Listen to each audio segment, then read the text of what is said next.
Goeienaand, lieve vrienden. Gaan het goed vanaand met julle? Uh, Luan, Tinus, Lizanne, is lekker om julle te sien. Naam dokter. Daar is hy, hier's Mornay ook nou met ons. So ons het 'n lekker groepie bymekaar. Baie dankie dat ons bietjie vroeër kan begin vanaand. Ek het nogal 'n bietjie 'n lang dag agter my. Ek het vanoggend al 5 opgestaan om die eerstejaars se vraestelle te laat maak. Hulle het ook semestertoets geskryf soos julle. En dis gedoen. Hulle is 'n hele 27 in die klas, so dit het nog 'n bietjie pophuisvol werk gewees. So ek is bietjie flou en toe dog ek as ek so klein bietjie vroeër in die bed kan kom vanaand, gaan dit vir my en my sielsaligheid baie goed doen. Maar goed, met dit gesê, ons gaan nie noodwendig 'n hele uur besig wees vanaand nie. Daar's twee goed wat ek met julle moet deurpraat. En voor ek dit met julle moet deurpraat, wil ek nou net sê ek het nou julle assignments gemerk, ek het nou julle semestertoets gemerk. Jy sal jou punt gekry het as jy dit nog nie gekry het nie, gaan kyk asseblief. Dit is daar. Ek het in elk geval vir julle die terugvoer deurgestuur, elkeen persoonlik. So ek is baie beïndruk met julle. Veral daai selfde geslag assignments wat julle gedoen het was regtig baie goed en baie hoë gehalte. So as jy dalk gedink het ek maak kritiese opmerkings in my terugvoer aan jou, was dit nie omdat ek krities is teenoor jou nie, maar omdat ek dink jy doen regtig baie goed. So ek push julle maar eintlik net bietjie om nog verder beter te doen, want julle is 'n lekker sterk groep en dis 'n kompliment vir julle. So baie dankie ook vir die werk wat julle daarin ingesit het. Dit is vir my verrykend om te sien hoe die hele konsep van wat hierdie werkopdrag veronderstel is om te doen, sy punt bereik het. Dat jy geleentheid gegee is om jou eie standpunt te verwoord en dit te verduidelik en nou kan jy dit gaan verdedig op 'n manier wat geloofwaardig is en deel is van jou eie teologiese raamwerk. Dit was die hele bedoeling en julle het met volle vaandels, vleiende vaandels geslaag. Vleiende wat ook al. Ek kan nie die uitdrukking onthou nie. Met dit gesê, wil ek net vir julle sê, die res van hierdie semester se werk, die assignments, die MyNotes wat julle doen, is doodgewoon die opsomming van die boeke.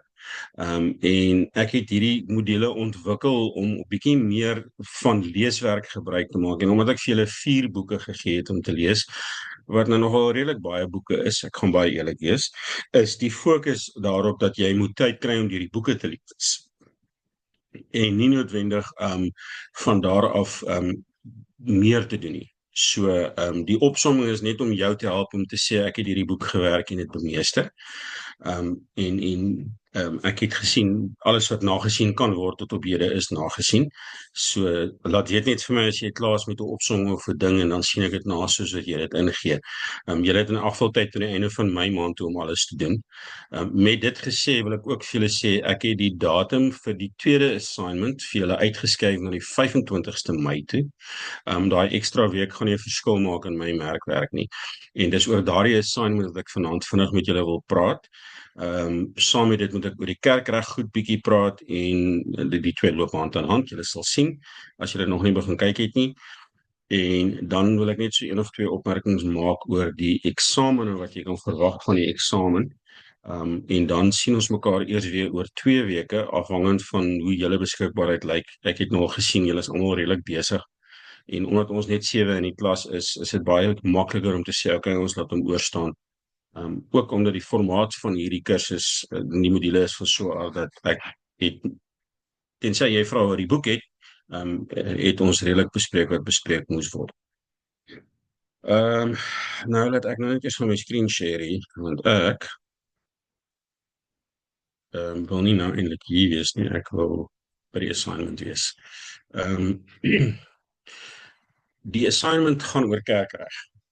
Deel van wat jy in hierdie module moet doen, is jy moet die kerkregtelike beginsels van gemeentes bemeester. Nou, ek het in die boeke wat ek vir julle voorgeskryf het ek nie op die kerkreg gefokus nie, ek het gefokus op ekklesiologie en gemeentebedieningsteorie en die vermoë om jou te help om 'n strategiese gemeenteleier te word. So my belegging in jou bediening op die einde met die boeke is om vir jou vaardighede in die hand te sit en te sê, dis hoe mens strategies beplan, dis hoe mens dink oor goed, dis waaroor die kerk gaan, dis die belangrikste funksies van die kerk. As jy nou daai skets van Malanel daar aan die begin van sy boek kry oor verskillende bedienings van die kerk, dan sal jy verstaan hoe kom ek dit sê.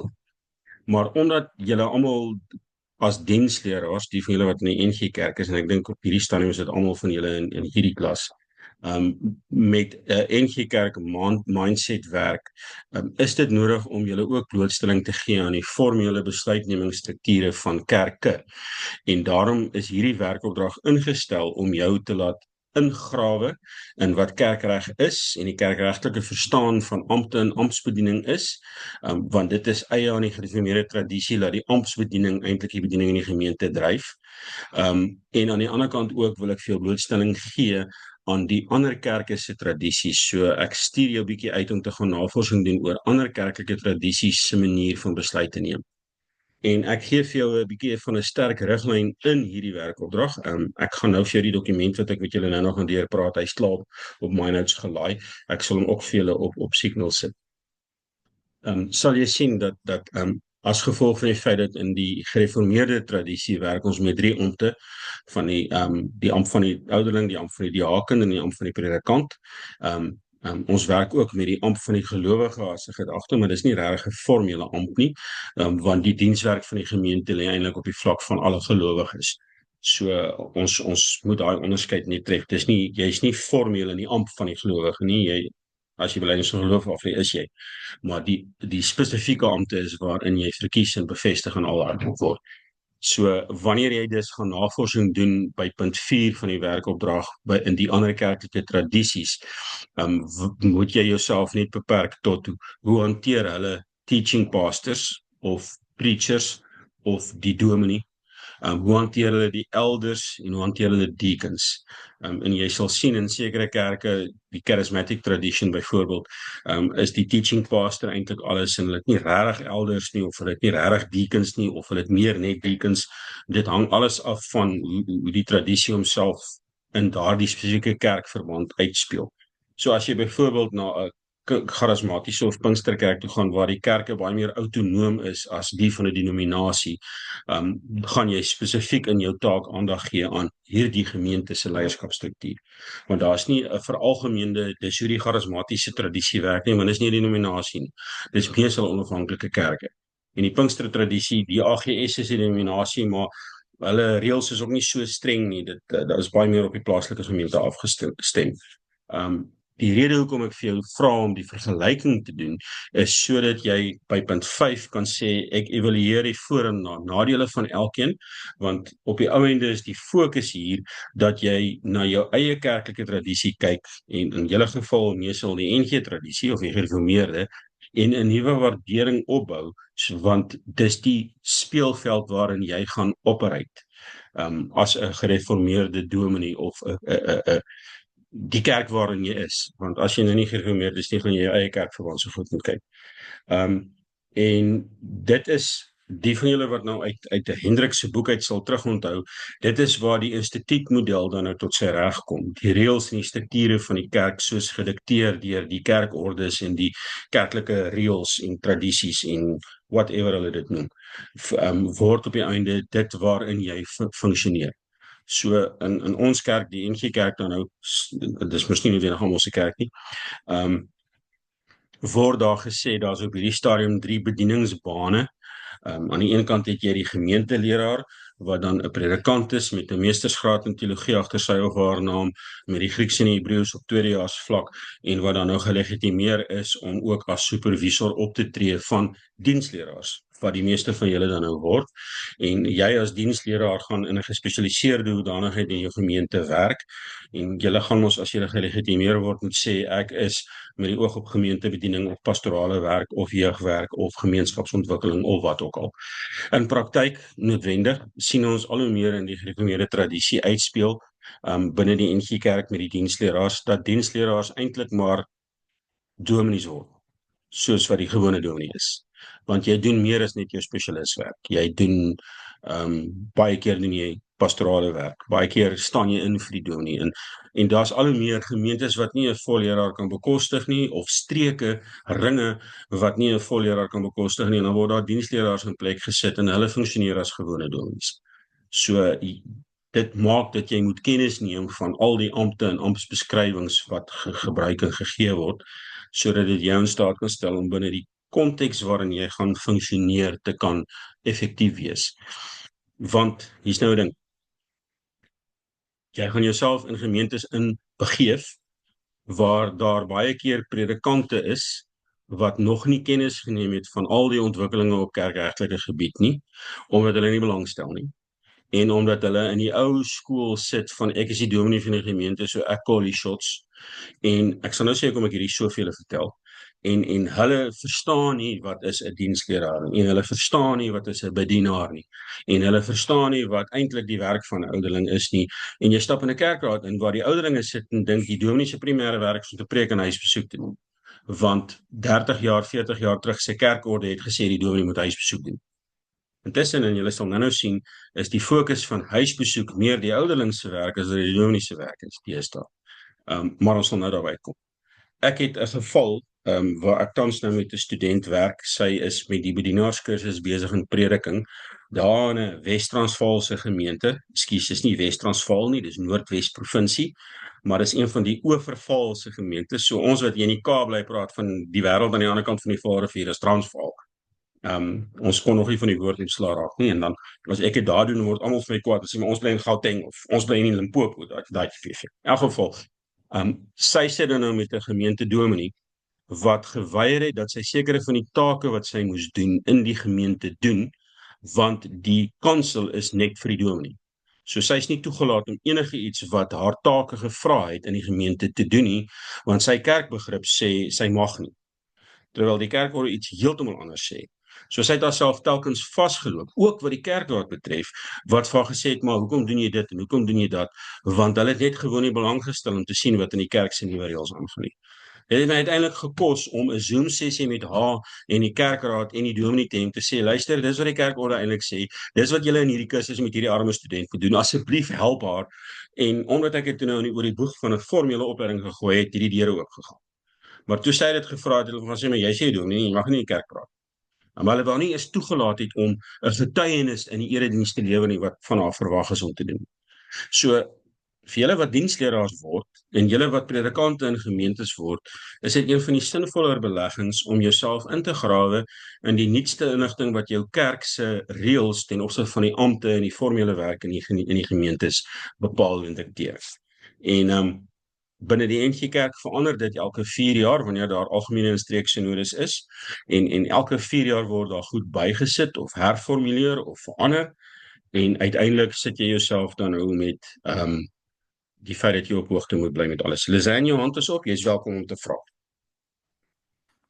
Dankie dokter. Ek het nou die naweek die groot voorreg gehad om my eerste erediens te behartig by een van die kerke hier in ons area. So dit was nou baie lekker om die opstandingsdiens nou so te kon gedoen het. En ek is in my hele lewe nog nooit so baie dominee genoem nie.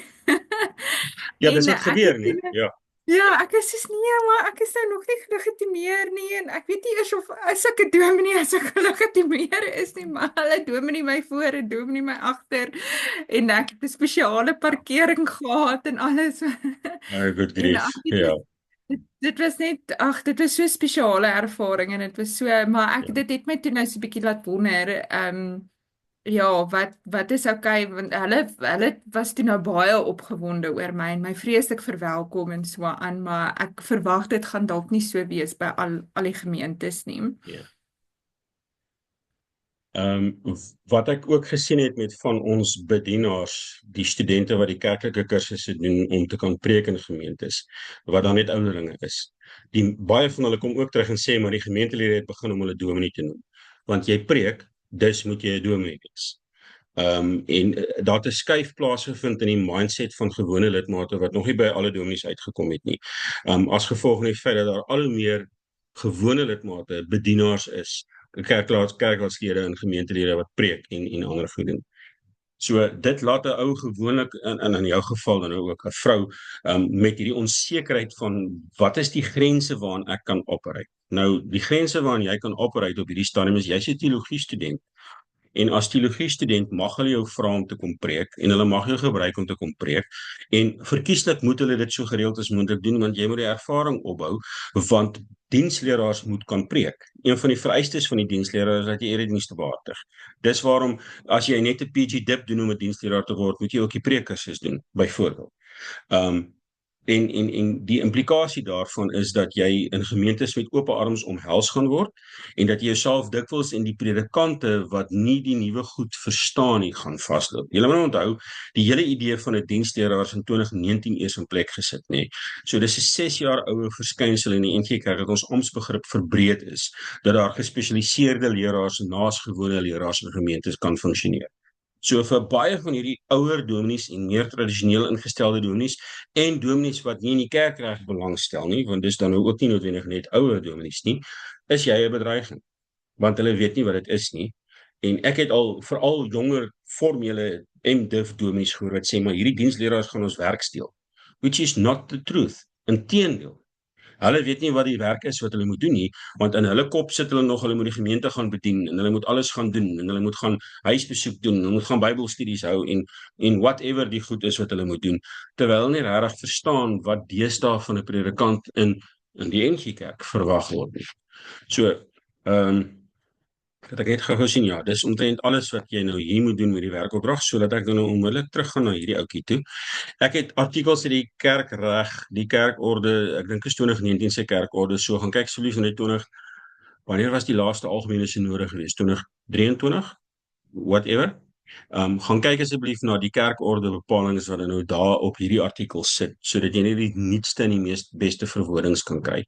Dan sal jy sien in die kerkorde is daar 'n artikel wat sê die dienswerk van die gemeente word deur die ampte gedoen. Ja, dis laat ek net gaan my eie bewoording hier reg kry. En omdat dit volgens dit wat die Bybel oor al die ampte leer, gaan oor ouderlinge en diakens en ouderlinge wat preek. In 1 Timoteus staan daar byvoorbeeld, Paulus sê vir Timoteus, erken die ouderlinge vir al die wat hard werk deur te preek, deur vir hulle te sorg. So ons weet dat in die vroeë geskiedenis van die kerk, toe almal wat Jesus persoonlik geken het nog geleef het daar reeds 'n ontwikkeling ingekom dat daar mense is wat voltyds in die gemeente werk en dan die prediking behartig en die onderrig doen, soos wat die apostels gedoen het. So die volgende generasie het met daai praktyk voortgegaan. So in gevolge daarvan sit ons dan nou met die besondere ampte in die kerk wat dan die ouderling, die diaken en die predikant is. 'n predikant is tegnies ook net 'n ouderling, maar hy word 'n lerende ouderling genoem. Dis waarom julle as diensleraars ook moet kan preek. En dis waarom julle nou die eerste generasie is van ons BTA kursus wat in die tweede semester julle proefpreke gaan doen. Ek dink ek het julle al vertel van die proefpreke wat in 331 op pad is. En daar is van julle klasmaats wat al die proefpreke gepreek het, omdat hulle vroeër moet klaarmaak as gevolg van ooreenkomste wat ons met hulle kuratorium in plek het. Lang storie kort, dit beteken dus dat wanneer jy kyk na die werk van die predikant, jy altyd onthou dat die predikant as die lerende ouderling in die gemeente het 'n bepaalde funksie. Die ouderling het 'n bepaalde funksie wat te maak het met bediening en leierskap, want as jy gaan kyk na wat die Bybel daaroor sê, dan kom jy agter ouderlinge was nie veronderstel om net agteroor te sit en besluite te neem en iemand anders moet die werk doen, notably die dominee nie, maar ouderlinge is mense wat in die gemeente werk en dis waarom hulle leiers in die gemeente is. So die Bybelse verstaan van die ampte is 'n baie bottom-up approach. In die sin dat dit is mense wat vir die bediening van die gemeente verantwoordelik is en daarom word hulle in leierskapsposisies verkies. Die tradisionele NG Kerk opset was, ons moet werk gedoen en dan gaan soek ons iemand en ons verkies hom op die kerkraad, sodat hy kan kom werk. En die meeste van daai ou oomies en tannies het op die kerkraad gesit, en eintlik net seker gemaak dat die dominee sy werk doen, want dit is gewoonlik hy, en seker gemaak dat hulle vir die dominee vertel hoe hy sy werk moet doen. En hulle het onthou, o ja, voor nagmaal moet ek gou deur my wijk gaan. Maar intussen is dit glad nie wat die Bybel leer nie, en die kerkorde het daarby begin bykom. En dieselfde met die ampt van diaken. Toe ek 'n jong dominee was, in van my eerste gemeentes, was die diaken se plig om te gaan kollekteer sodat die gemeente se fondse gestyf kan word. As jy nou die kerkorde lees en sien wat van diakens verwag word, kom jy agter maar dis 'n baie spesifieke bediening gefokus op die nood in die gemeenskap.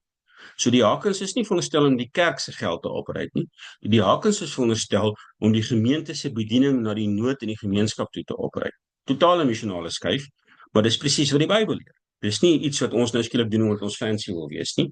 Dis omdat dit in die geskiedenis van die kerk verdraai is tot iets wat die plaaslike gemeente se behoeftes gedraai het.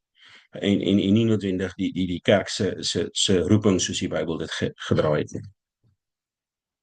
Jy sal sien dat in artikel 4 word daar ook van die dienswerk van al die gelowiges geplaas, juis omdat hierdie bottom-up approach vanuit die Bybel uit tot die besef gekom het. Die kerk word nie bedryf deur die formele ampte nie. Die kerk word bedryf deur die gemeentelede. Want die kerk se roeping is in die gemeenskap. En as roeping in die gemeenskap uitgeleef moet word, beteken dit dat almal deel is van die gemeente, almal wat deel is van die gemeente, daardie roeping moet uitleef.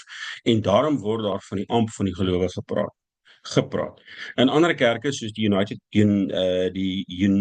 die Congregational Church, die UCCSA, is een van hulle primêre ampte die amp van die gelowige. So hulle fokus baie sterk daarop dat alle gelowiges moet bedien en alle gelowiges moet in bediening gesit word. En dit klink baie soos wat ons deesdae in NG Kerk ook doen, maar as jy in 'n tradisionele oudtydse tipe NG gemeente sit, dan loop jy vas teen die feit dat die oomies en die tannies sit nog steeds en dink die dominee moet die werk doen. En daai skuwe vind baie stadig plaas. Okay, so as jy dan nou na die artikel kyk wat die amp van die gelowige, die dienswerk van die gelowiges vat in die kerkorde wat van 2019 afkom, is dit artikel 55, dan sal jy sien dit gaan oor die kerk se mission, se Missio Dei, dit gaan oor die gawes, die geleenthede in die gees, dit gaan oor die feit dat die kerk moet toerus en ondersteun en mense toelaat. Ek gaan nou jou opmerking antwoord Tinus, mense toelaat om by hulle bediening uit te kom, dat die kerk die plek is waar mense geleentheid kry om hulle bediening te begin uitleef. So die kerk word eintlik die oefenskool vir mense se bediening in die wêreld. En dan ook die vryheid, artikel 55.5, om te sê enigiemand kan inisiatief neem. Die kerk hoef dit nie eintlik goed te keer nie. Dis eintlik die implikasie van hierdie ding. As iemand met 'n sopkombuis begin, hoef hy nie eers vir die kerk daar te wag om toestemming te gee begin die sopkombuis nie. Die kerk moet eintlik kom sê, o, jy het 'n sopkombuis begin, hoe kan ons jou help? Dis die hele hart van hierdie hele artikel. En uiteindelik vind jy dan met die feit dat dit gaan oor die feit dat jy met netwerke werk, die hele idee van hier's 'n node en dan spring daar 'n volgende node uit en so raak dit 'n hele netwerk van netwerke en nie iets wat gesentraliseer in die hand gehou word. So dit gaan oor bemagtiging en dit gaan oor die indienststel van gewone mense. Tinus vra die vraag of dit in lyn is met Matteus 28. Nou hy verwys na vers 16 tot 20 waar Jesus kom en sê, aan my is alle mag gegee in die hemel en op die aarde, gaan dan na al die nasies toe, leer hulle, doop hulle en leer hulle in die naam van Jesus, doop hulle in die naam van die Vader, die Seun en die Heilige Gees, leer hulle om alles te onderhou wat ek julle beveel het, en onthou ek is by julle tot aan die volëinding van die wêreld. Ek probeer nou die teks op my kop uit onthou, ek het 'n bietjie lanklaas gelees. Die punt is, daai teks sê, die kerk is geroep om Jesus se werk op aarde voort te sit, wetende dat Jesus by ons is. En die kerk is geroep om mense in hierdie verhouding met die enige God in te trek, en dit wat ek vir julle geleer het, Jesus dan nou, vir hulle te leer, want dit gaan oor disippelskap. Maak die mense my disippels. Ekskuus, ek het die woord disipel vergeet. Maak die mense my disippels, want dit gaan oor die feit dat jy in Jesus se voetspore volg. En as jy gaan kyk na hoe Jesus sy voetspore laat volg het, is leef saam met my, doen wat ek doen. Ek stuur julle uit om te gaan doen wat ek gedoen het. Lukas 10 byvoorbeeld. En die hele hart van die gemeente se bediening is, ek kom tot bekering, ek word lidmaat van die gemeente en ek is eintlik geroep. En my roeping word uitgeleef, want die gemeente stel my in staat om te verstaan wat my roeping is, om te verstaan wat God wil hê, om God beter te leer ken, om in 'n dieper verhouding met Jesus te leef, en om in daardie verhouding uiteindelik in die wêreld in te gaan, en die mense my disippels te maak. Maak die mense my disippels, dis die woord wat ek gesoek het, maak die mense my disippels. Want dit is die kerk se kernroeping, om mense aan Jesus te verbind. En hoe doen ons dit? Deur hulle in verhoudingsnetwerke in te trek, deur hulle te bedien met die liefde van Jesus en om te gaan werk waar Jesus gewerk het, die nood van die wêreld aanspreek. As jy nou Lukas 10 toe teruggaan, sal jy weet in een van die tekste sê Jesus vir die 72 wat hy uitstuur, gaan na die dorpe toe, moet niks saamvat nie, gee vir hulle die seën en gaan maak die mense gesond. En ons is baie keer geneig met ons hoe die charismatiese kerke dit deesdae doen, prentjie in ons agterkop te dink, jy moet hierdie wonderwerke gaan doen. Die mense moet bebid word en die lammes moet loop en die dooies moet opstaan en die kanker moet genees word, tipe effek. Maar in die Bybelse tyd was die verstaan van genesing baie elementêr. Net om vir julle 'n prentjie te gee, en nou sê jy verstaan hoe hierdie ding in vandag se netwerke en vennootskappe met gemeentelede wat inisiatiewe in die wêreld neem. As gevolg van die gebrekkige mediese kennis, as gevolg van die omstandighede, as gevolg van die feit dat die mense besonder bygelowig was, het basiese goed soos die versorging van wonde, die skoonmaak van siektes, en die aanleer van eetgewoontes, goed wat vir my en vir jou vandag totaal basies is. Mense se lewens gered, want daai goed het nie bestaan in die Bybelse tyd nie. So wat vandag vir my en vir jou alledaags was in 33 na Christus pretty much wonderwerke gewees. Nou sê ek nie, ek verskraal wonderwerke nie, moet my asseblief nie verkeerd verstaan nie, want ek kan vir jou stories van regte wonderwerke vertel wat ek alself beleef het. So dit gaan nie daaroor dat ek nie in wonderwerke glo nie. Dit gaan daaroor dat as 'n mens met daai in jou agterkop sit, dan is dit 'n wonderwerk om genesing te bring. As jy iemand in nood versorg, as jy iemand wat treur oor die geliefde van die afsterf van 'n geliefde gaan bystand, as jy iemand help om werk te kry, as jy iemand help om net deur 'n siekte toestand te leef, goed wat vir my en vir jou nie soos wonderwerke lyk vandag nie, wat inderdaad in Jesus se tyd besondere groot deurbrake was wat mense se lewens gered. Onthou altyd daai ding. En dan verstaan jy dat ons roeping vandag lê ook op daai vlak. Ons roeping vandag op die vlak van byvoorbeeld genesing, dis waar dit begin het, die mediese wetenskap. Wanneer mense vanuit hulle roeping, maar ek is geroep om mense gesond te maak. Vandag sit jy met hierdie besonder gespesialiseerde mediese wetenskap en ongelukkig nou vreeslik baie geld maak uit wat die Here eintlik vir hulle gegee het om te doen. Maar danksy dit sit jy vandag met siektes wat so onlangs soos 30 jaar terug noodlottige siektes was wat vandag hanteer en geneesbaar is. Simpel voorbeeld, HIV was vir baie lank as jy HIV kry is dit 'n doodsvonnis. Nou is daar medisyne in plek en die meeste mense wat HIV opdoen, maak nou nie saak hoe hulle dit kry nie, so ek wil nie waaroor hulle uitspreek nie, leef normale lewens vir 30, 40, 50 jaar want hulle drink medisyne. En deesdae kry jy al hoe meer stories van mense wat gesond word van HIV as gevolg van die mediese ingryp wat die navorsing doen. Dit is nog baie skaars en baie seldsaam, maar al hoe meer is daar mense wat dit reg kry om van die virus ontslae te raak. So dit is presies die hart van Jesus se roeping en opdrag. Gewone gemeentelede gaan nie daai wonderwerke kan doen. Jy kan ook nie van hulle verwag om daai wonderwerke te doen, want dit is die geloofskrisis wat die meeste van ons het. Ek kan nie van doen wat die Here wil hê ek moet doen nie, want ek kan niemand laat loop wat lam is en gesond word wat siek is en melaatsheid genees nie. Maar dis nie wat Jesus verwag het nie. Jesus het verwag om te gaan genesing bring daar waar genesing nodig is, in watter formaat hy ook al lyk. So hoekom sê ek al die goed? Bring jou terug by artikel 55. Dit is die roeping van elke Christen. Dis nie net die roeping van die besondere ampte nie. Die besondere ampte het 'n ander roeping. Christene se roeping is om Christus se koninkryk in hierdie wêreld te gaan uitbrei, deur die mense sy disippels te maak, deur hulle te leer om alles te onderhou, deur hulle uiteindelik ook te doop in die naam van die drie-enige God. Nou, moenie nou oor doop, want dit is nou weer kerkorde en al daai ander goed. Dit gaan oor die feit dat jy bind hulle in hierdie verhouding met die drie-enige God in, want in die konteks van Matteus 28 is dit die een betekenis van die doop wat daarna sterkste na vore kom.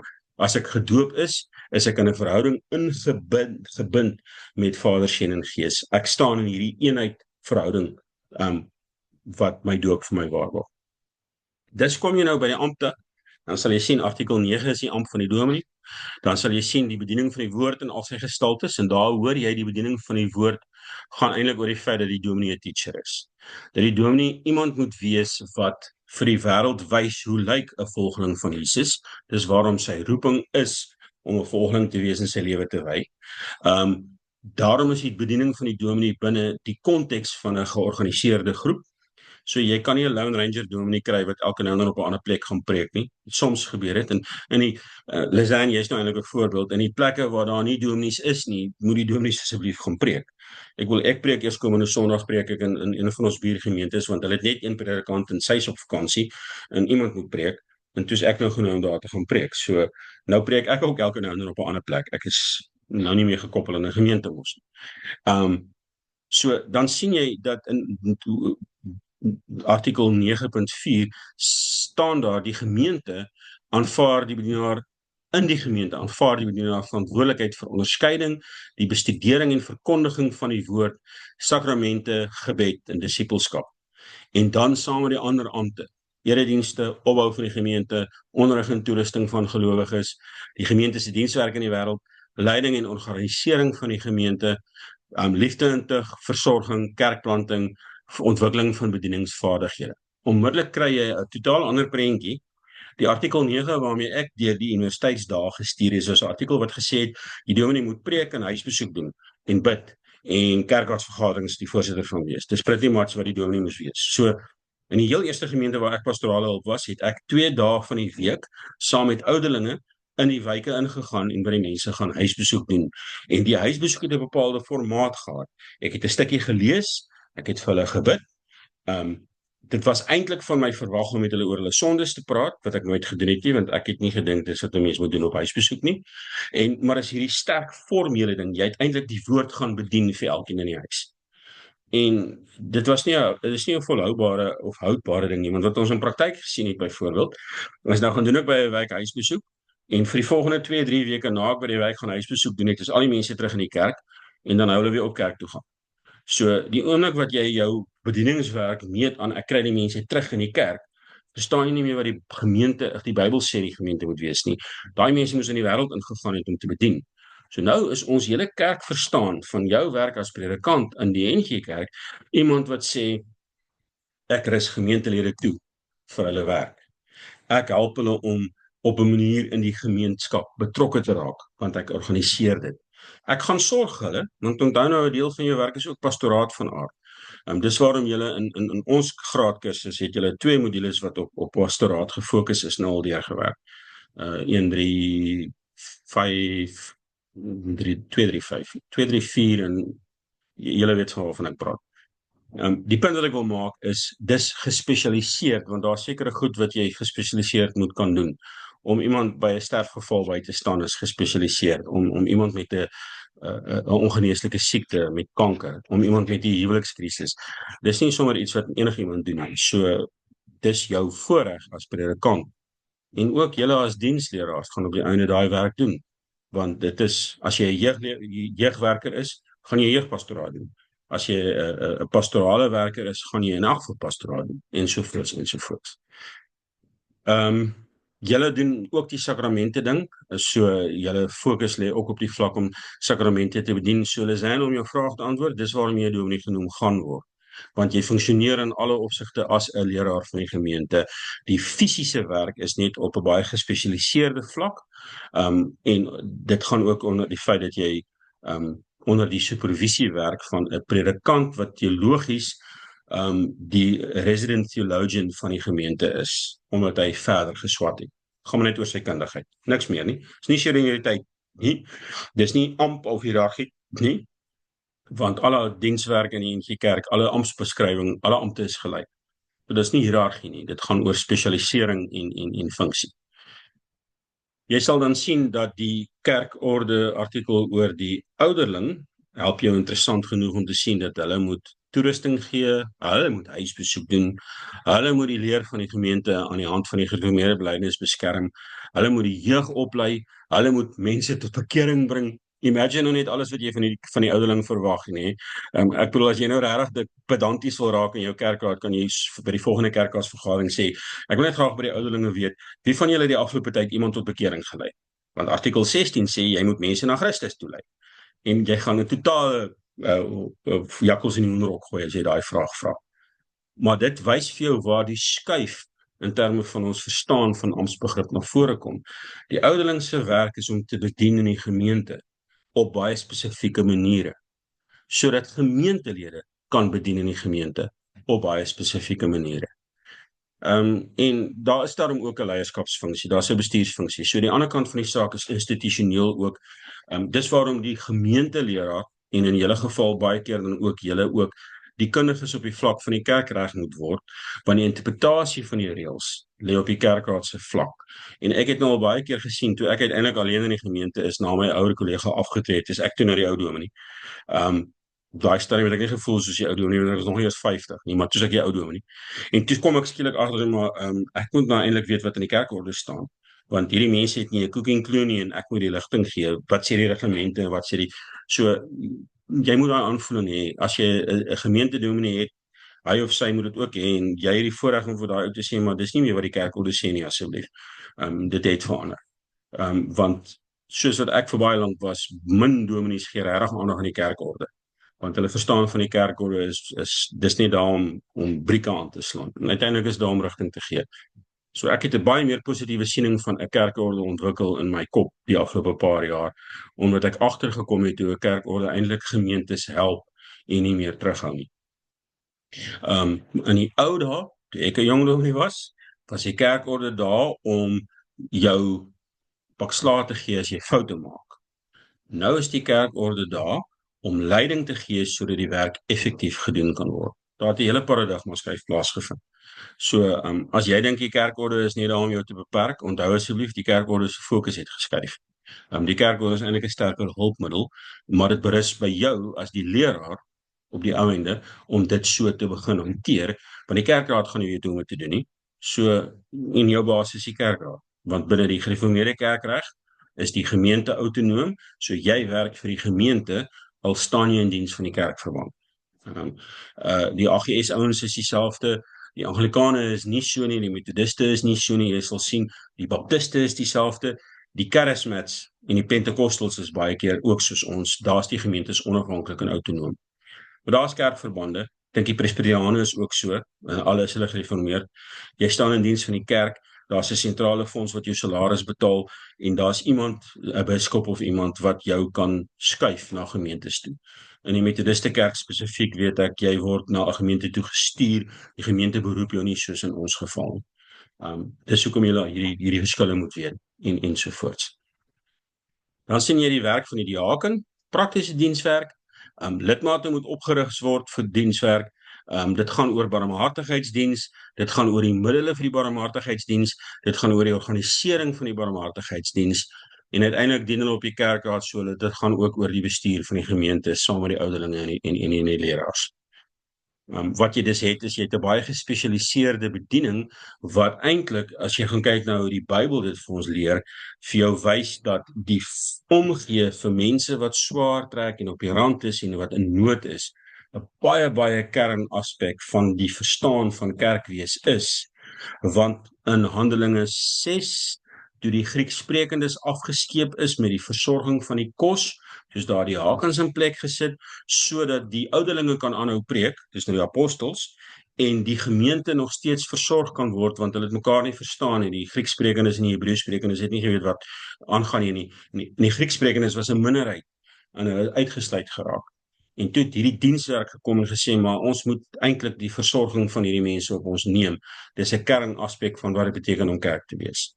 So, en dit kom uit die Ou Testament uit. Jesaja byvoorbeeld, wat Jesus, een van Jesus se eerste preke is 'n aanhaling uit Jesaja uit wat gesê het hy het gekom om vryheid aan te kondig en die gevangene vry te maak en die weduwee by te staan ensovoorts. Dis die hart van kerk wees wat dit betref.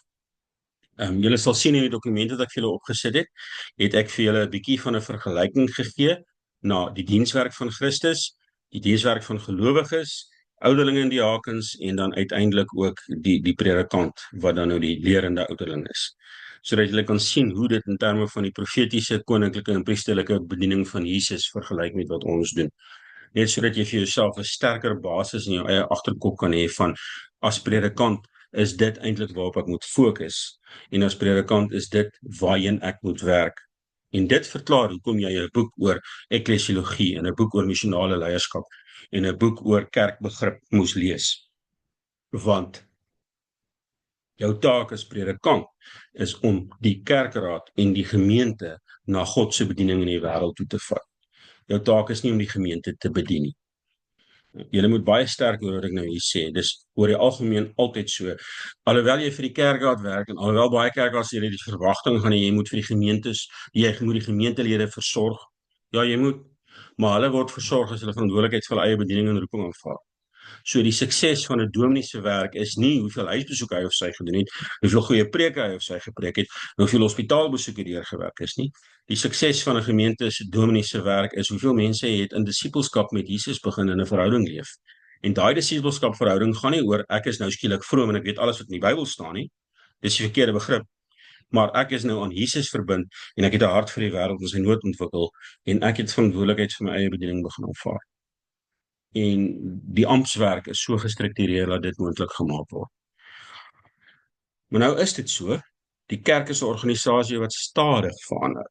Ek bedoel, ons is nou al 2000 jaar lank saam met mekaar. En in 2000 jaar kan jy sien hoe die verandering in die kerk oor generasies en eeue beweeg en nie binne een suksesvolle sitting van 'n vergadering verander nie. Ek weet die kultuur en tradisie wat ek hier in die Kaap beleef, lyk anders as 'n mens oor die Vaalrivier gaan. Daar het ek al met predikante gepraat, hulle doen 'n ding en as dit na 'n jaar nie werk nie, dan verander hulle dit en geen haankraai daaroor nie, want dis hoe hulle opry. Hier in die Kaap het ek gekom en beleef, enigiets wat jy doen vat tot 3 jaar toe voordat mense begin kennis neem daarvan, voordat hulle dit begin leef. So sterk is tradisies ingebed. En hoe sterker jou gemeente en tradisies vasgevang is, hoe stadiger gaan dit met die bewerkstelliging van verandering. Genadiglik in makrogemeentes, groter gemeentes, multileraarspanne, sit jy met die voordeel dat besluite vinnig geneem kan word, want die kerkraad is baie meer ingestel op vaardig bestuur. Maar daai vrou wat ek daai die Wes-Transvaal het nou vir julle genoem het, tradisionele NG gemeente, die dominee preek nog met sy toga. Daar's niks fout met 'n toga te preek nie, maar hoor wat ek probeer sê, dominee verstaan sy werk nog as ek moet gaan huisbesoek doen en vir die gemeente versorg. So enige iets wat anders is, die inbring van 'n bedienaar wat jeugwerk doen, het daai gemeente so laat fladder dat hulle nie geweet wat om te doen. Nou is die vrou besig om haar kursus klaar te maak en nou sê hulle, okay, nou wat moet ons nou met jou doen? Nee, maar ek gaan nou eintlik die werk vir julle kom doen. En dis nog steeds die verkeerde amptsbegrip, want sy is eintlik daar om saam met die kerkraad te sê, kom ons help die gemeente om vir die jeug te sorg. Nou, maar ons is 'n ou gemeente, dit is wat my gesê het. Ons is 'n ou gemeente. Intussen is dit die enigste NG Kerk in 'n dorp van 5000 mense of 10000 mense, nie baie groot dorp nie. En hulle het innings in die plaaslike skool in. Natuurlik is dit hulle roeping om die jeug van die gemeenskap te bedien. Ja, en hulle prentjie is nog steeds, ons praat net Afrikaans, so ons werk net met Afrikaanse mense. Dit is nogal ook bietjie beperkend, maar ons moet ook verstaan, die kerk waarin ons is, as jy NG lidmaat is, dis 'n Afrikaanse kerk, so ons bedien 'n segment van die samelewing wat ander kerke nie noodwendig bedien nie. So om heeltyd te kom en sê, ons moet vir Engels, jy gaan meer skade doen, en ek weet uit persoonlike ervaring uit dat dit gebeur, jy gaan meer skade doen as jy daai tipe verandering inbring. Op die einde gaan dit ook in Loan, ek dink jy het dit in een van jou take geskryf, julle is 'n klein minderheidsgroep Afrikaanse mense in 'n oorweldigende Engelse omgewing en julle nis gevind, julle bedien Afrikaanse mense in hierdie Engelse omgewing. Dis op die einde wat gaan gebeur binne die NG Kerk, want jy gaan nie ophou Afrikaanse mense in gemeenskappe hê nie. Maar waar die gemeenskap verander en jou gemeente is byvoorbeeld 'n middestad gemeente of 'n gemeente waar die mense wat om jou bly begin Engels praat en jy het nie eintlik meer Afrikaanse mense wat rondom jou bly nie, maak dit sin om jou bedieningsstyl te skuif, want jy moet die gemeenskap waarin jy geroep is bedien. Jy moet nie net 'n taalgroep of 'n kultuurgroep bedien. En dis hoekom NG gemeentes toegemaak het, en dis ook hoekom NG gemeentes nie meer toemaak nie. Want hulle het gesnap, ek bedien hierdie gemeenskap. So laat ek verander om die gemeenskap te bedien om by my te pas. Hier's nog 'n hand opsien, het ek gou sien.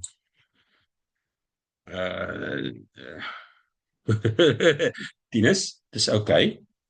Jy moet die pak slaag kan vat, want hulle moet hulle disippelskap opneem. Hulle sit nie op 'n passasiersskip om bedien te word nie, hulle sit op 'n oorlogskip, waarin hulle elkeen 'n taak en 'n funksie het. Dis 'n baie ou metafoor, maar op die einde is dit die kernhart van Jesus se roeping. Hy het nie die mense bedien om salig by sy voete te sit en na sy mooi preke te luister nie. Hy het hulle bedien om God se hart vir 'n stukkende wêreld te sien en daaraan te begin meewerk. En kan ek vir julle sê, die goeie nuus is, in die 30 jaar wat ek in die NG Kerk dominee is, het hierdie skuif deurgekom.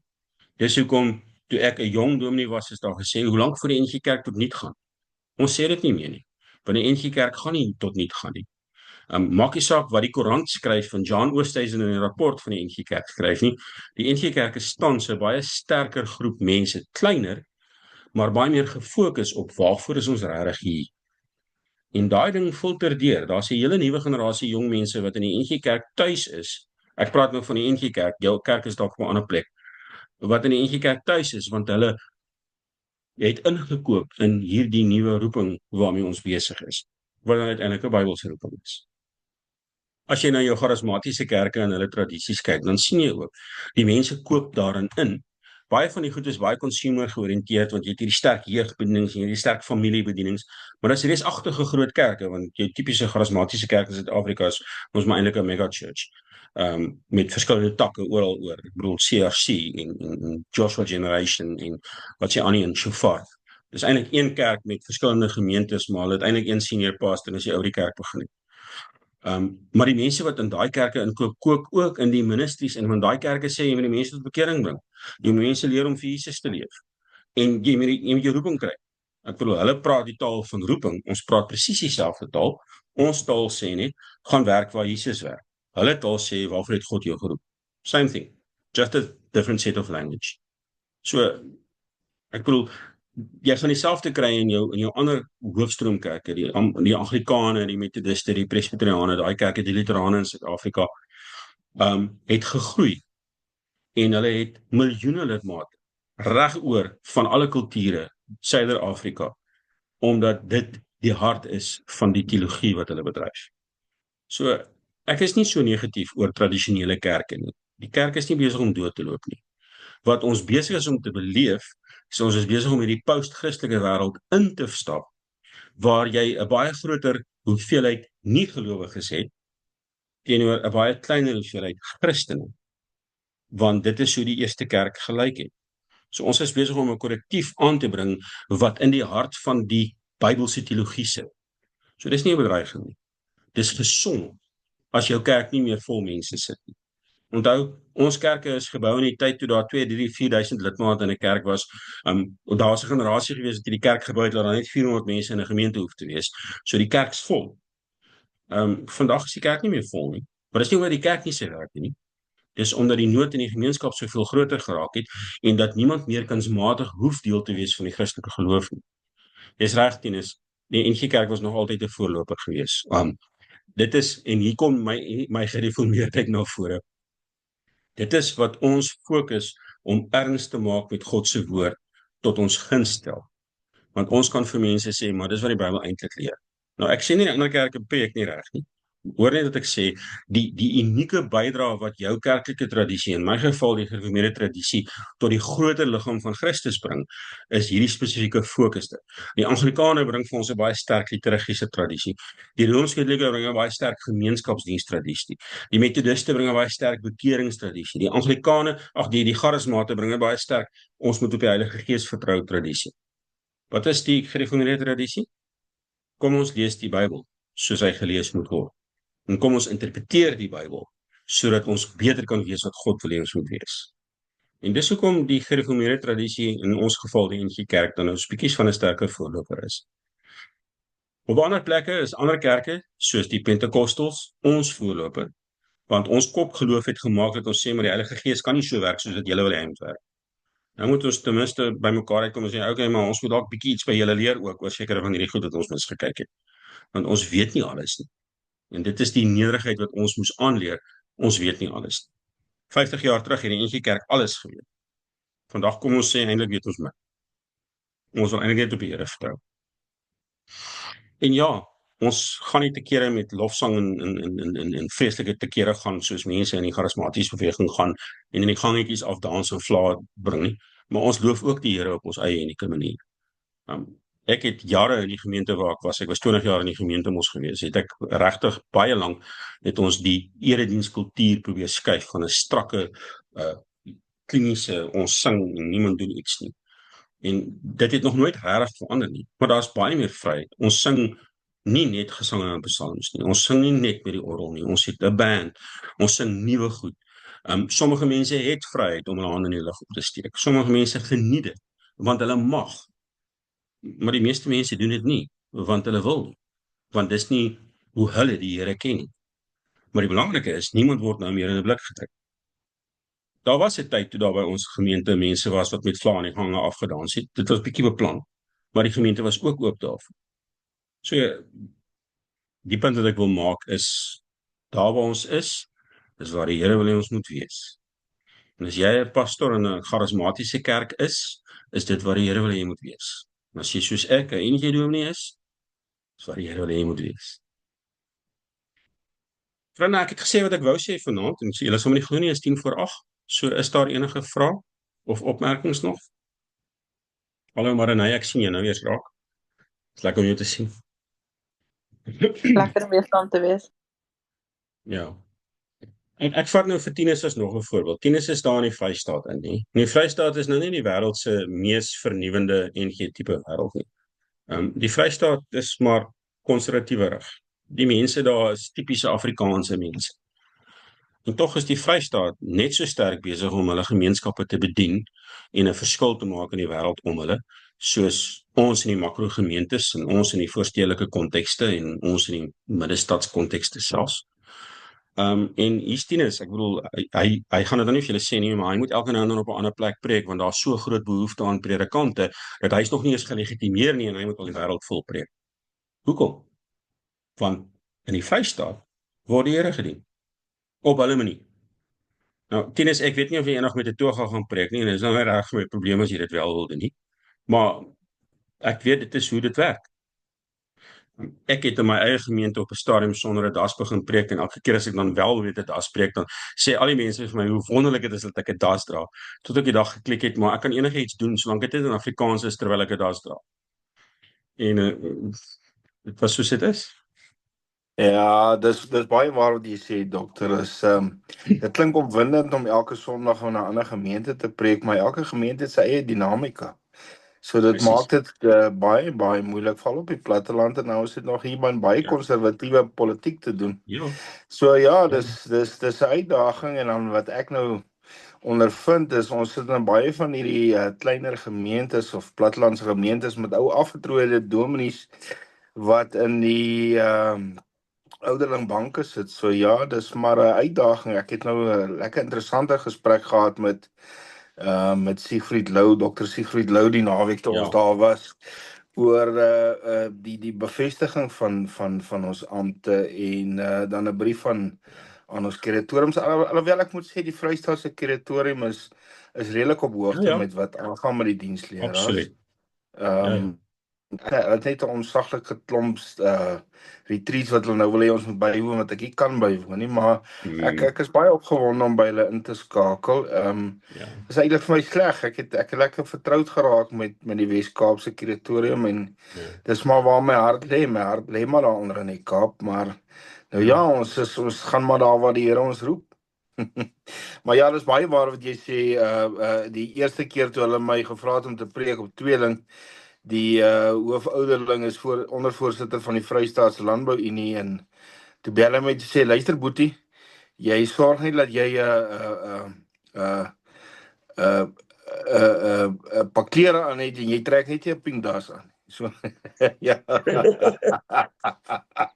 So ja, dis maar baie konservatief hier by ons. Dis my nog die politiek met 'n mes hier by ons. Ja. Maar weet jy wat, daar's ook 'n teks in 1 Korintiërs 15 as ek reg onthou, of 14, waar Paulus kom en sê hy raak vir mense ook wat hulle nodig het om te wees ter wille van die evangelie. So daar is tye wat mense stapie terugstap en sê ek verskil nou nie noodwendig, ek verskil dalk nou van wat julle dink die tradisie en die kultuur is, maar ek respekteer dit want daar vind nog steeds verandering plaas en ons Heilige Gees vertrou in die oefening. So ek sal wat vir my nog baie skies, ek val hier in die rode dokter, wat my baie opvallend was, is dat nou Tweeling gemeente is maar net, daar is net, ek dink ons is maar hulle is maar altesaam 80 lidmate, waarvan 60 beleidende lidmate is, en die kerk bywoning elke Sondag is 80%. En dis nogal opvallend in hierdie klein dorpies, die mense hou vas aan God en aan hulle geloofsgemeenskap. En mens kom op die einde agter dat al is dit dan nou 'n vreeslike verkrampte siening van die wêreld, op die einde syfer dit deur dat hulle die wêreld verander. En syfer dit deur dat hulle empatie begin ontwikkel vir mense. En is daar 'n verandering wat plaasvind. Ek is bietjie meer positief oor al die goed as wat mense dink. En toe ek jonger was ek 'n vreeslike storm en drang ou. Ek het alles bevraagteken en alles verwerp en gedink alles is verkeerd en toe raak ek ouer en toe kom ek agter maar daar's waarde in seker ook nie. En ek het nou die ander dag na Riebeek Wes hier in die Kaap en gaan preek en ek het 'n pak klere aangetrek waar ek gewoonlik net 'n das aantrek en as dit koud is 'n baadjie het ek daai dag met 'n pak gaan preek want Riebeek Wes is hierdie boeregemeenskap waarna ek gaan preek het. En dit was 'n goeie besluit want dit was nie 'n belemmering vir die boodskap wat ek vir hulle gebring het nie en hulle het my afterall weer teruggeneem by hulle te gaan preek so ek het te veel skade gedoen. Maar die punt is op die einde is die inhoud en Christus en dis nou die belangrike ding. Die inhoud as jy Christus verkondig, gekruisig en opgestaan, dan gee die Heilige Gees tyd om die werk te doen wat God moet doen. En dis al waarvoor ons geroep is.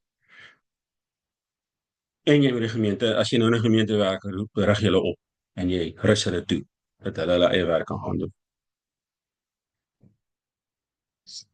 En nog 'n laaste vraag want ek is klaar vir vanaand. Julle is nou okay daarmee? Loan, jy het 'n vraag? Ja, dokter, ek wil net hoor, waar gaan dokter hierdie dokument wat dokter nou vir ons gewys het, vir ons ergens opsit, dat ons net weer daarna kan kyk? Hy's klaar op my notes. Baie, Ek sal hom okay. nou ook op die signal groep vir julle sit. So, Baie nee, ek het hom voor die tyd al opgesit, hy's daar. Baie Want ek moet hom met julle gaan hom kry in onder die bronne, gaan jy hom by G onder die alfabet kry, gereformeerde kerkregering. Morney, jou hand is op. Ja, goeienaand julle almal. Dokter, die boek wat ons volgende boek wat My Notes 3. Ja. Jy het vir ons so mooi deur Hendriks gepraat wat ons, jy weet, hoe ons die boek moet opsom. Gaan jy dieselfde doen met Nel se boek? Is dit Nel? Ek dink is Nel. Ja, okay. Ja. Ja. So ek het Ja, nou so gaan. begin, maar ek wil ook nie te veel daaraan werk as Ja. jy nog met ons Goed. gaan. Ja. Kom ek gee vir julle dan die geleentheid. Volgende week is nou weer 'n openbare vakansiedag, so ons gaan nie volgende week kan vas sê nie. Ek het in afval daai oggend wat ek 'n 10 km padwedloop gaan doen, so ek gaan nie die aand in staat wees om vir julle klas te gee nie, ek gaan te moeg wees. So vandag oor 2 weke gaan ek met julle oor en help praat en ek gaan vir julle hierdie hooflyne van die boek vat. En dan kan jy van daar af jou opsomming gaan doen. Onthou die bedoeling van die opsomming is nie sodat jy vir my wat jy op AI kon doen die boek opsom nie. Die bedoeling is dat jy dit vir jou internaliseer en as jy dan nou weet wat om op te fokus, gaan dit is die leeswerk wat jy op die einde doen. Dat ek net gou ek gaan dit nie meer kan share nie want as jy 'n eksamenvraag stel en dit sal nou onbillik wees om vir julle nou die eksamenvraag stel te gee, al weet julle wil dit hê. Dat ek net gou vir julle sê in die eksamenvraestel wat 'n baie praktiese een is, julle gaan 'n bietjie gechallenge word want ek gee vir julle 'n geweldige sterk gevalle studie of 2. Gaan jy spesifiek dan gedeeltes in die boeke kry waarop jy moet fokus. So in Malan Nel se boek gaan ek byvoorbeeld nie vir jou iets gee wat die hele boek toets nie. Ek gaan vir jou iets gee wat een van die hoofstukke van die boek toets. Strategiese beplanning, as ek dit nou kan weggee, dat ek net gou seker maak. Ja, strategiese plan. So ek sal jou help om daai raak te sien wanneer ons daarby uitkom. Maar Morney, ja, kom ons doen dit. Dan doen ek want ek moet nog 2 boeke met julle doen. Hierdie ene en julle is niemand se boek. So kom ek spandeer die volgende 2 geleenthede dan daaraan en ons doen dit 2 weke uit mekaar uit. Dan sit ons al reeds in die middel van Mei. Dit raak laat, nê? Mens besef nie dis al einde Mei nie. Miskien moet ek dit dan as 'n marathon sessie in 1 sessie doen en al 2 boeke met julle doen. Ons gaan dan 'n bietjie oor die tyd loop. Ek sal dit beplan dat ons nie meer as 90 minute vat nie, maar dan het jy 'n mindset vir die laaste 2 boeke. En dan kan jy van daar af werk. Julle is niemand se boek is baie oulik, hy's baie prakties. Ek weet daar's baie goed oor missionale teologie in die begin. En daar's so 1 of 2 goed wat ek eintlik wil hê julle moet snap en ek sal eerder daarop wil fokus en dit sal julle help as ons dan daardeur praat wanneer ons mekaar weer sien.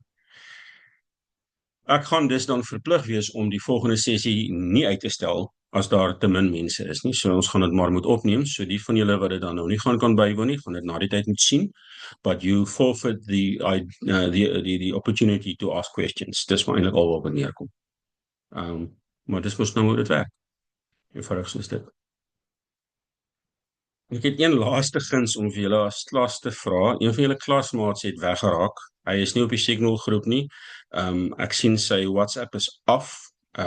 Ek is nie seker of hy weg is nie. Maar ek is onseker of hy op datum is met alles wat ons doen. Hy gee sy goed in en hy gee sy werkopdragte en alles mooi in en hy doen nie te sleg nie. So ek is nie onrustig oor hom wat nie gaan klaarmaak nie. Ek is net onrustig oor hom dat hy nie in die prosesse is nie en hy het nog nooit een van ons klasse bygewoon nie. So as julle dalk net vir my op 'n persoonlike vlak sal kan sê of julle weet wat aangaan in Jacques van Wyk se lewe, voor ek hom bel, want ek wil nie die ou met sy as afskrik as die dosent hom bel nie. Sal ek baie bly wees, want ek het vir hom goed op sy WhatsApp nommer gestuur, maar ek kan sien sy WhatsApp is af, so ek weet nie of hy weg is of wat aan die gang is nie. En hy glad nie op die Signal groep nie, so en ek weet Jacques is nie die maklikste mens om mee saam te leef nie. Ek het ook al my eie bas beleef. Is nog steeds lief vir hom. Maar nee. Is dit Jacques van Wyk? Ekskuus. Ja, hy het Ekskuus, sorry, ekskuus julle. nee, hy het op Signal twee boodskappe gestuur en dit uitgevee vandag. Die een was ja, so maar op die 331 is dokter, jy is mos op die 331 groep ook. Ek is op die 331 groep, ja. Ouboet, Ja, dit Ja, toe sê hy daar ja, so ek het aangeneem dit wel volgens my was dit hy gewees wat dit geskryf het. Ja, wel hy is nie op die 334 groep nie. En dis wat my bekommerd maak. Ek spesifiek oor hierdie klas is ek bietjie onseker oor of hy alles skryf wat hy moet. Want ek kon nie vir hom sy terugvoer oor sy assessments het ek vir hom op WhatsApp gesit. Maar ek kan sien hy het nog nie gekry of gelees nie. So nou worry ek. Dis maar eintlik al hoekom ek vra. Tinus, jy wou iets sê? Nee, ek sal met jou persoonlik praat, is reg dokter. Nee, Dis reg. Okay. Alright. Bye. Dis hy. Dankie julle. Hy doen goed. Laat ek net eers vir julle dan konteks sê. Ek is nie bekommerd oor hom nie. Dis net ek wil hom ingesluit hou en ek wil hom nie net bel en sê, hoorie, waar is jy nie? Want hy's nie eintlik nêrens nie. Julle verstaan, dis nou my pastorale hart wat hier inkom. 20 jaar as dominee. So, dis eintlik dit. Dis die genade van die Here met julle wees. Julle het 'n ekstra week vir assignment 2 na die 28ste Mei toe. Ek het besluit dit is vir my nie 'n probleem nie, want julle is nie 'n groot klas nie en ek het nou vir julle gesê wat die assignment is en dis bietjie baie werk. So kom ek gee julle daai ekstra week om alles in te pas. Ons praat weer oor 2 weke. Dokter, ons moet braai die 6de Junie, so is nie baie tyd nie. Nee, jy's heeltemal reg. Ons tyd gaan uitloop. Ja, nee, ek weet. Jy's een van die dae klaar nie. Dis die lekkerte waarmee ons uitsien. Nou ja, toe. Vrede vir julle.